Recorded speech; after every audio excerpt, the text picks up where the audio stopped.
இப்போ நாங்க வர்ற வரைக்கும் 41 பேர் இருந்தாங்க. இப்போ 50ங்கிறாங்க. என்ன எண்ணிக்கை என்பது எனக்கு கரெக்டா தெரியல. உள்ள 50ன்னு சொல்றாங்க. பாதிக்கப்பட்ட அத்தனை குடும்பத்தையும் நான் நேரா சந்திச்சுட்டு இங்க அட்மிட் ஆயிருக்கிற ஒவ்வொரு பேஷண்ட்டையும் அவங்கவுங்க ஃபேமிலியும் சந்திச்சுட்டு தான் இப்போ உங்க முன்னாடி நிக்கிறேன். எல்லாருடைய குறை என்ன சொல்றாங்க அப்படின்னா, அங்க குறுகலான பாதை, அங்க உரிய பாதுகாப்பு யாருக்கும் தரப்படல. அது மட்டும் இல்லாம அந்த விஜயோட வாகனம் பக்கத்துல வர வர கூட்ட நெரிச்சல் அதிகமாயிருச்சு, தள்ளுமுள்ளு அதிகமாயிருச்சு. அந்த இடத்துல லேசான போலீஸ் தடியடி நடந்ததுனால எல்லாரும் தள்ளுமுள்ளு பண்ணி தெரிச்சு ஓடும்போது நிறைய பேர் கீழே விழுந்து அவங்க மேல எல்லாம் மிதிச்சு போயிடுறாங்க.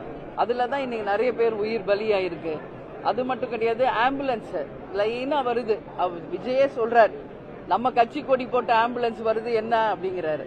அப்ப யாரு அந்த கட்சி கொடி போட்ட ஆம்புலன்ஸ் யாருது? இதெல்லாம் அரசு